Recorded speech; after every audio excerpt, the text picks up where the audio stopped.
G'day, Steve here, Woodworking Masterclass. Now recently I made a chopping board out of variegated timbers. Now I'm making a different one that's slightly different. It actually has a pinstripe effect in it. It gives you a great opportunity to get into the shed, find some pieces of timber that you're never going to make a bit of furniture with or a box with, and turn it into something beautiful. Okay, need those. Alright, so I've got 9 pieces of timber, all cut up, ready to put together. But what I'm going to do is give it a pinstripe. And how I'm going to do that is by putting some different coloured veneers in there. In this case I'll go 1 3/8 inches because I want something hanging over. And now I can just cut down there with a knife and I'll get nice straight equal bits of veneer. Alright, now we have it. 8 pieces. So I've got 9 bits of wood, so that means 8 intervals, so I need 8 inserts. Waterproof glue. It's a good idea when you're choosing your glue too, make sure it's a non-toxic. Now, before we actually get around to gluing it up, there's something very important we have to do first, and it's going to make life so much easier down the road. And that is read the grain direction. Once you've marked all the veneer, now mark grain direction on the timber. It's a good idea. You'll always know which is the top, and the directions go in the same way because you mark that with an arrow. Now the way I glue up is the first one, the one closest to me, I roll towards me, and then the other ones I actually roll away from me. Now I'm going to glue up. I would much prefer, as I've said many times, to use too much glue and have to clean up rather than not use enough glue and have a job fail on me. Okay, there we have it. Now I take the first piece of veneer, fold it over, press it down, and again glue. If you remember, I rolled this one towards me and these away. The reason being, now I roll this one on top. This one.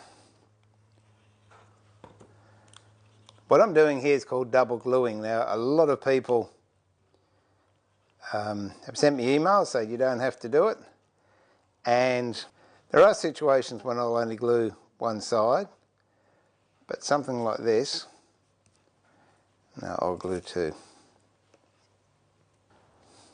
Now obviously if you've got a really big chopping board, stacking them on top of each other like I'm doing can get a little bit precarious.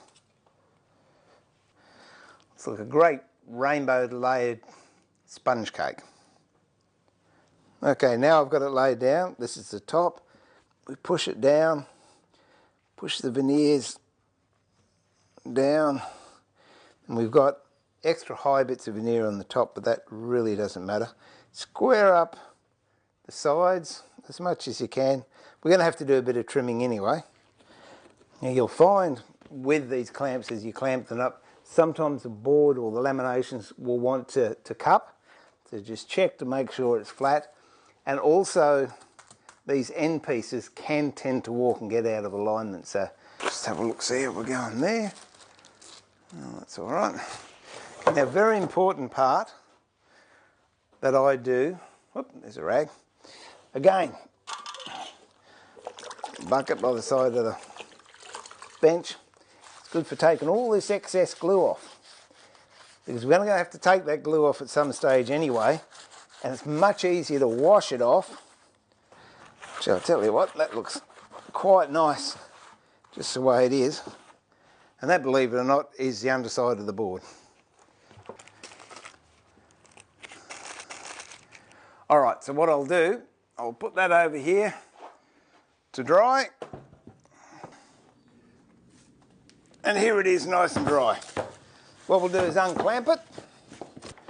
Now I've got the grain direction on this running away from me, so it's going that way. So if all things, as I said, if all things are equal, this veneer should just peel off quite nicely.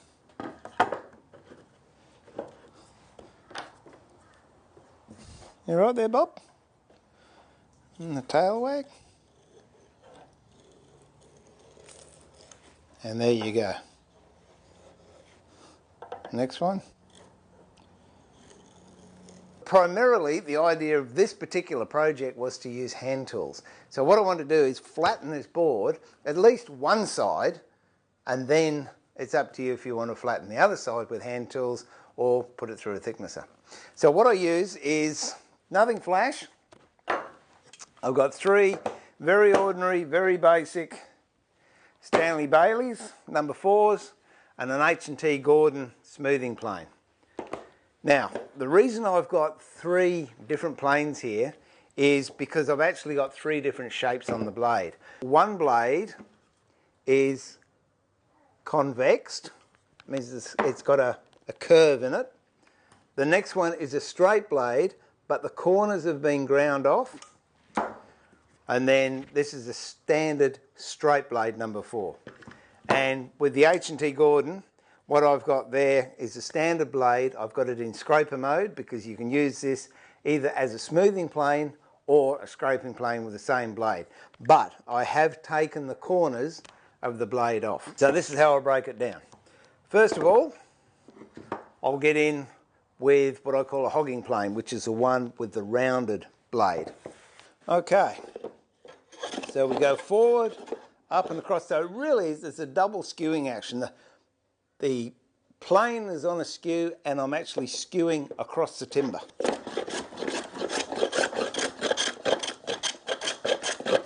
That's really good enough for me to go onto the smoothing plane. Now this one is the smoothing plane with the corners knocked off.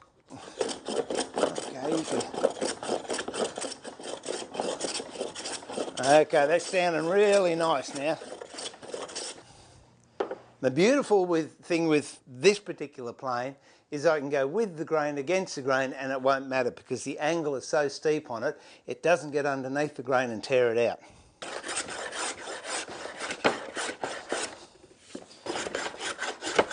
So even though you've got that flat top, there's no guarantee it's parallel or on the same plane, because what you can do is, as you're planing, you can actually favour one end. So it looks flat, but when you actually go to use it, there's a high spot here or something that hasn't been equal. So what you do is winding sticks, place one that end, and then you hold it up to the light and view down it. Now if there's any twists in this board, one of these sticks will be out. So if, for example, actually I'm pretty happy with that one's flat. But if, for example, this was up a little bit, let's go that way. So when we're looking at it, this back one will be straight, but this will be poking above that line there. Then you know this is high, and you can focus on that. If you're doing a long board, by all means, put the winding sticks at varying intervals so you can make sure your board's dead flat. Now, that's nice and flat. I will touch it up with a little bit of sandpaper later on. And the other side, I'll treat exactly the same. Or if you don't want to go to that trouble, because believe me, it's hard work, you can put it through the thicknesser, safe in the confidence that this is dead flat. So I'll give it a bit of a finish sand. I'll start with 100, then go 150, 180, 220, and I'll stop at 240.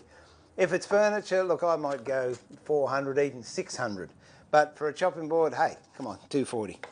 Now what I've done, again, if you have a look at some other videos at woodworkingmasterclass.com.au, plug, I use a sanding cork block that I've actually put a piece of ply on. And that's the one I'm going to use because I want this to be dead flat. Now what I want to do is go straight up and down. I don't want to go sideways because I don't want to scar the timber. I just want to take any planing marks that are there out. Now the ends, you can do these with a block plane, or you can do them on a bandsaw, or you can do it on a table saw. So that's nice and square with a hand plane. That's nice and square with a table saw. Now when it comes to finishes, arris the edges. So you got little delicate miters on them. Always do the end grain first because, again, we're getting a bit of chip out here, but that's fine because I'm going to do the same down the long side. But we'll give it a reasonable one so you can at least see it's got a miter on it. If you want, you can mark it out and put pencil lines so you know you're doing it. But hey, this is it's handmade, so it doesn't have to be perfect and precise. But whatever works for you. Now I'll do the long ones. Bring the angle in just a little bit. And there you have it. Just finishing the rest of it off, a little bit of 240. I wouldn't go beyond that. Put my glasses on because I don't want to brand my thumb.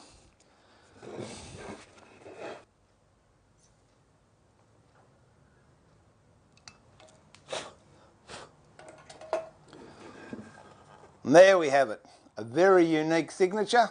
You can come up with your own, they're great fun to do, and it really identifies your work with who you are. All we've got to do now is put a little bit of oil on it and just look at the colour pop once I put the oil on. So I'd give that a few coats of oil just to make sure that it penetrates. It's got a white stripe, which is silver ash, and this one has got a red stripe, which is actually jarrah. And I made another one, and I was going to cut it round on the bandsaw and then route around the corner and make a cheese platter out of it. But you know what? A good mate of mine, Theo Haralampo, who is a master wood turner, happened to just turn up when I was fishing this video, so I've asked him if he can spin it up on the lathe.